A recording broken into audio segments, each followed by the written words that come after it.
Welcome back, everyone. We're back from our vacation where we had a few days up at the cottage on the shore of Lake Huron, just north of Godrich. Now, in a previous video, we did a couple New York strip steaks on that tiny barbecue that I bought, and we grilled those up so nicely, and they just tasted so good. So on our way home from our cottage, we stopped back at the same meat store, J&E Meats, and we picked up a couple more New York strips. Now, the thing I had going through my head is those steaks were raised from the cattle there on the farm where they process that meat and sell it at the meat store. So I thought, was the difference in the flavor just the fact that we were on vacation and it just tasted so good? Or can I bring those steaks, cook them the way I would have normally cooked them here on the Napoleon Pro Kettle, and are we going to get a fantastic flavor again? So we're going to do that cook today. By using the Napoleon Pro Kettle, I can do my reverse sear because we got a dome. We got a few more. It's a different style barbecue. It's just going to allow us a little more control on the cook. So I'll take you through the cook, show you what I'm doing. Let's get those steaks going. So we're going to open up our grill. We're going to remove our grill gate. We're going to put in some full go charcoal in here.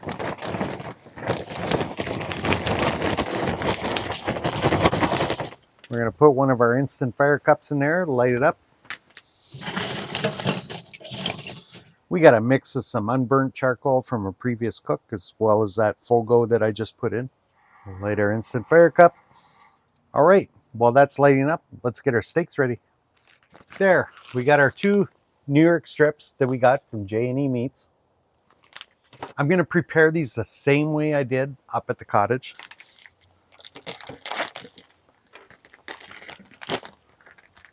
All I did to season these the last time was just some ground salt and pepper. Pull these out of their packages. Trying to not get my fingers dirty because I'm going to be handling the salt and pepper grinders. Just going to season these up. Not too heavy, just enough to put it on there.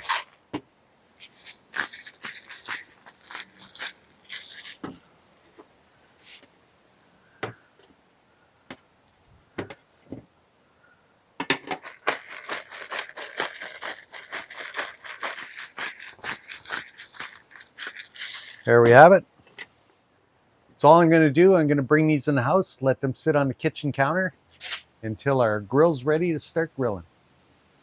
There, as you can see, after a few minutes of getting our coals lit, I got a nice heater source going. At this point, I'm going to put the grill grate in. I'm going to put it to the highest position. I'm going to close the lid. Now I got the bottom vent underneath the charcoal. I got it open to just one. The top, I'm going to fully close and then bump open. Now we'll just get the temperature on the dome here stabilized, get our grill warmed up, and then I'll see you in a bit. Okay, after a few minutes of having that grill grate on, you can see I got no smoke coming out of here. I got a nice clean burn happening. I got a temperature on the dome of around 200. We're still warming up, but we're getting there. What I want to do now, just clean the grill, get it ready for our steak. Just going to give it a brushing. Get any of the heavies or anything that might have been on there. Brush that. Now I'll give it a little spritz with some oil. I always like to treat my grill grate like this.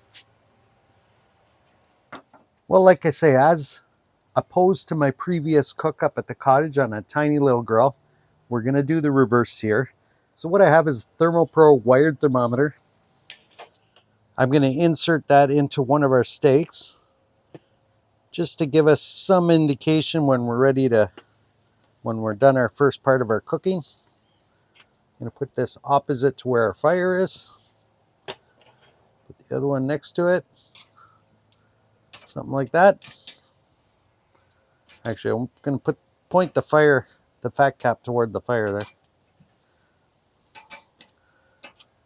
All right, something like that. We'll close our lid. So I'm just going to let these steaks go with the dome cover on and our thermometer in there. When these steaks reach an interior temperature around 100 degrees Fahrenheit, I'll show you what I'm doing next. Now it's only been about 15 minutes or so, but the interior of our steak has now hit 100 degrees according to our ThermoPro thermometer. Our dome temperature is now up to 350, so I know that temperature, that grill is really starting to ramp up. So here's the next step. I'm gonna open that up. I'm gonna pull these steaks off the grill.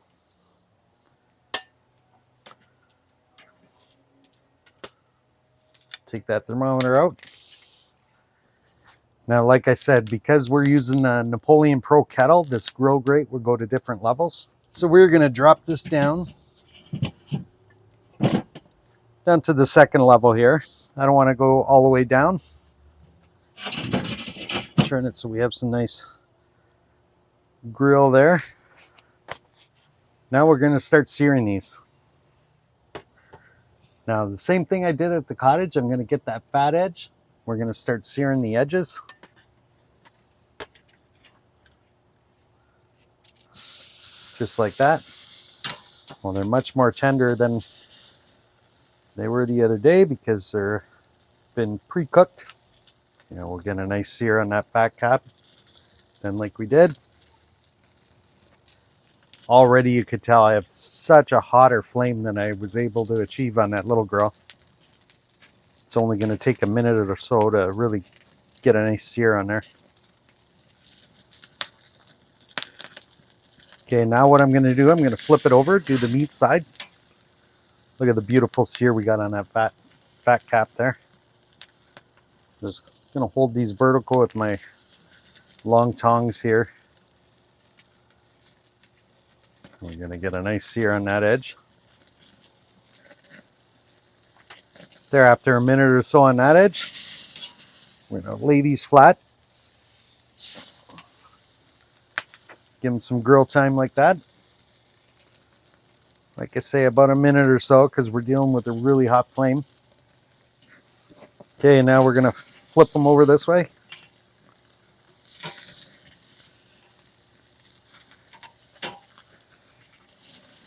Flip them over, get the lines going the other way.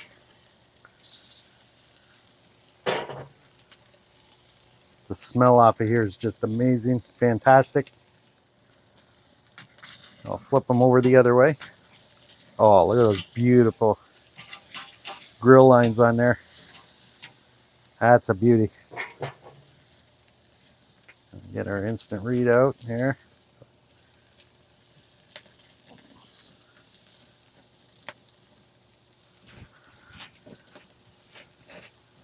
Okay, our back one's reading about 125. Ooh, this reading about 115. We're gonna pull these.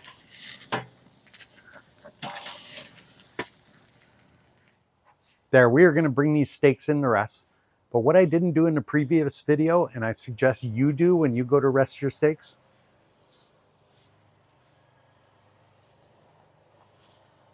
put a couple things of butter.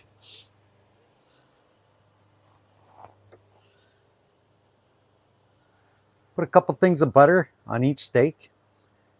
Then just lay some foil or a plate on top and let them rest for about 10 minutes. Let that butter melt in. When these are done resting, I'll bring you back for the taste test.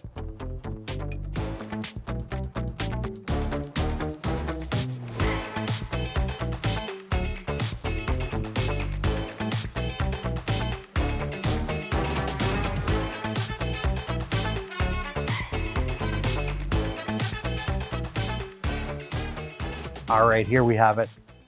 The smell, these are just amazing. We'll go ahead, slice into this, see what we got. Got it right down the center. Open it up. I will cut them both down the center. Open it up. I'll bring it in for a closer look. As you can see, looks like a perfect medium rare. There's so much control when you use this method. Now the taste test. Does it taste as good as the steak we had a few days ago at the cottage? Take a strip out of this.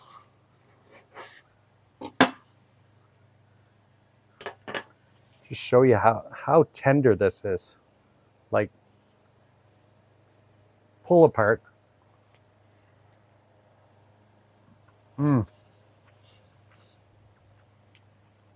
That is so good.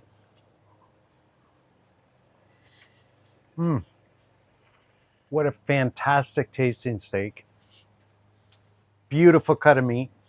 Cooked here on a Napoleon Pro Kettle. A reverse sear. Didn't take very long at all.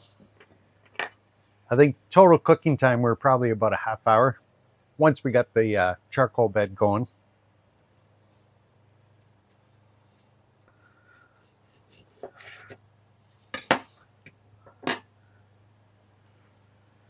That fat cap that's seared on the one side is so tasty. Well, I hope this video helps you. If you want to cook a New York strip on your kettle, see if you could find a local farm-raised source for your beef to bring into your backyard. Find your place, and we'll see you on the next video.